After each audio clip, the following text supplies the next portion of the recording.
반갑습니다. 7월 23일 주일 큐티 스케치 시간입니다.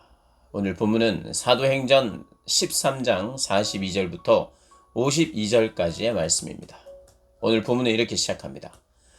그들이 나갈새 사람들이 청하되 다음 안식일에도 이 말씀을 하라 하더라. 회당의 모임이 끝난 후에 유대인과 유대교에 입교한 경건한 사람들이 많이 바울과 바나바를 따르니 두 사도가 더불어 말하고 항상 하나님의 은혜 가운데 있으라 권하니라. 오늘 본문은 사도 바울과 그의 동료들이 복음을 전하고 또 특별히 사도 바울의 설교를 듣고 사람들이 두 가지로 반응을 하는데 오늘 두 가지의 반응이 소개되고 있습니다. 첫 번째 반응은 이런 반응이었죠. 금방 읽었던 반응인데 다음 주에도 말씀을 전해 주십시오. 그 말씀을 우리가 듣고 싶습니다. 예수에 관한 이야기, 복음에 관한 이야기 저희가 듣고 싶습니다. 다음 주에도 설교 꼭 듣고 싶어요. 이런 반응입니다. 그러면서 따랐다고 해요. 바울과 바나바를 따르니 그러면서 이제 하나님의 말씀을 또 권면하고 그 권면의 핵심이 뭐냐면 항상 하나님의 은혜 가운데 있으라. 항상 하나님의 은혜 안에 있으라.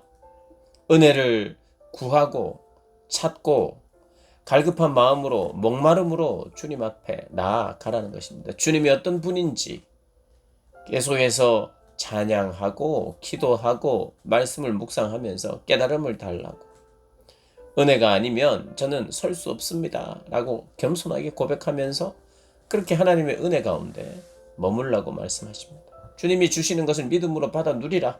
이런 모든 표현이 이 안에 있는 것이죠. 근데 그 은혜 안에 거하는 중요한 것이 다음 주에도 말씀을 전해 주십시오. 내가 듣고 싶습니다. 내가 공부하고 싶습니다. 하나님의 말씀을 배우고 싶습니다. 말씀을 계속해서 찾는 것, 이것이 은혜 가운데 거하는 것이겠죠. 사도 바울과 그의 일행들의 하나님의 말씀을 듣고 일어난 반응입니다. 우리도 똑같죠. 우리 교육부서가 이제 여름 수련회 중입니다. 여름 수련회 때 특별한 은혜가 또 있죠. 하나님 앞에 진지하게 또 간절하게 부르짖고 주를 찾을 때에 깊은 깨달음, 또 주님과의 만남 이런 것들이 또 수련회 기간에 있죠. 그런데 그 만남 이후에 어떻게 해야 됩니까? 계속해서 당신의 말씀을 듣고 싶습니다. 하나님의 말씀을 들려주십시오. 이런 반응이 계속해서 나와야 돼요. 근데 그런 반응이 있지 않는 사람들은 금방 예전으로 돌아가는 것을 보게 됩니다. 하나님의 은혜 가운데 계속해서 머물러야 되는데 오늘 주신 말씀을 내일도 듣고 싶습니다.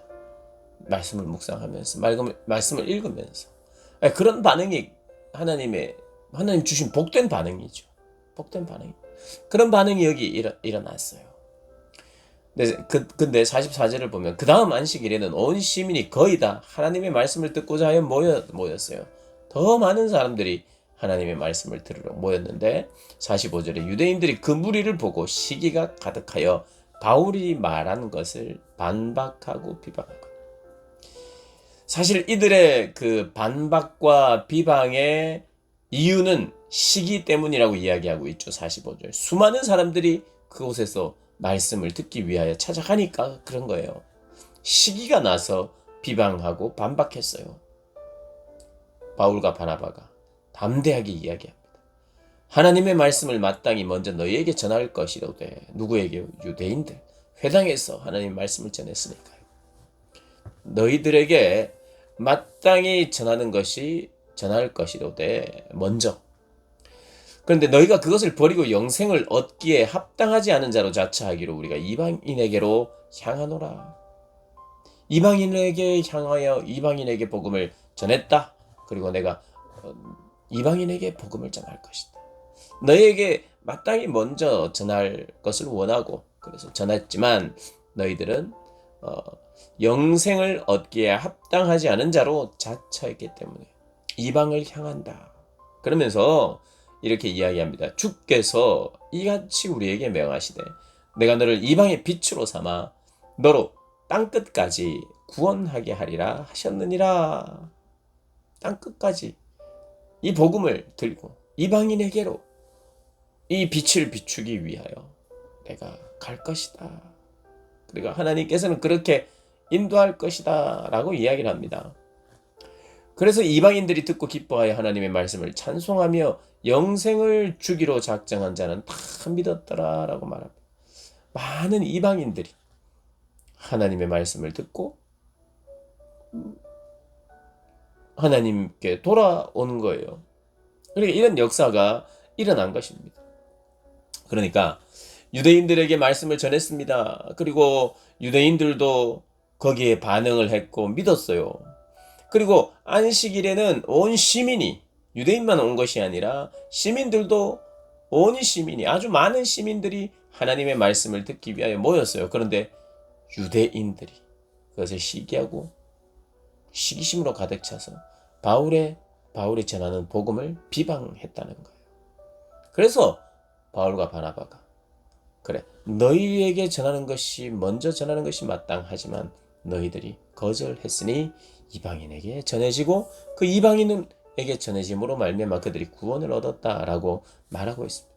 그래서 주의 말씀이 이 지역에 퍼졌어요. 49절. 그러면 지금 분위기가 어떻습니까? 많은 사람들이 바울과 바나바의 말을 듣고 따르고 하나님의 은혜 가운데 머물려고 노력하고 있어요.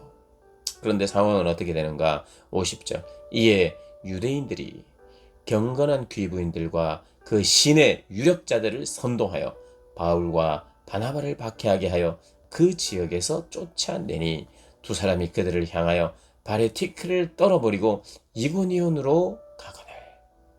쫓아냈어요. 유력한 자들, 소수입니다.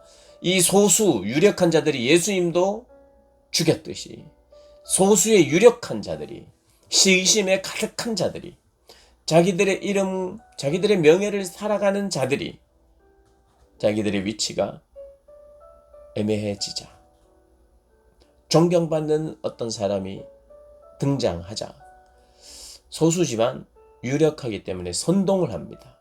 거짓 증인도 세우고 하여튼 선동을 해서 악한 방법으로 쫓아내죠. 근데 사실 이 지역은 참 아까운 지역이에요. 왜냐하면 많은 사람들이 바울과 바나바의 이야기를 듣고 좋아하고 또 듣고 싶어 했거든요.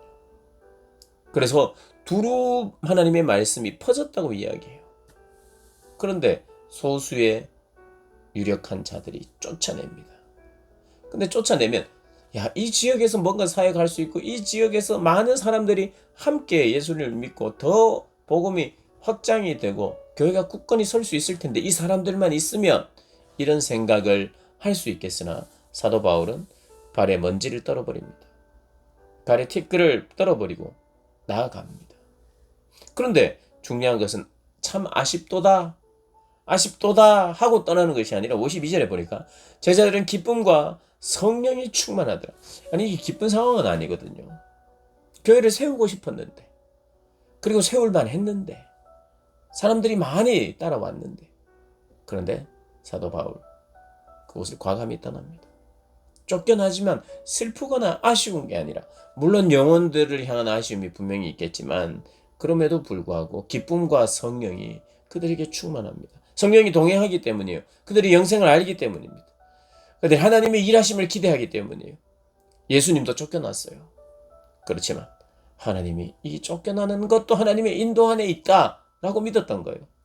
쫓겨나지 않으려고 바락바락 그렇게 숨고 그것을 위하여 그 지역에만 이렇게 있었던 것이 아니라 하나님이 자연스럽게 이런 상황을 통해서도 우리를 인도하시는구나 그렇게 알고 그 인도하심을 받았어요.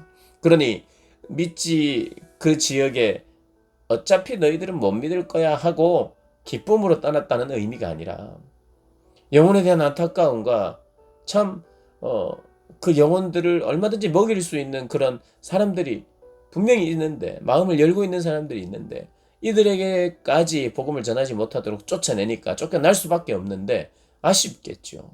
그게 아쉽지 않다는 말이 아니에요. 그러나 어딜 가나 이들은 복음을 전하는 것이고 어딜 가나 성령이 함께 하시고 영생은 그들에게 있는 것이니까 이들이 안타까운 거죠. 내 삶이 안타까운 것이 아니라, 쫓겨다니는 내 삶이 안타까운 것이 아니라 그들의 영혼이 안타까워요.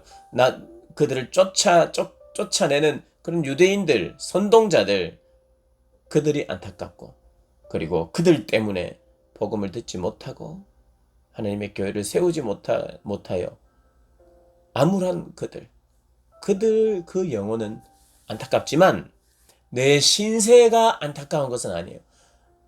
내 신세를 한탄하진 않아요.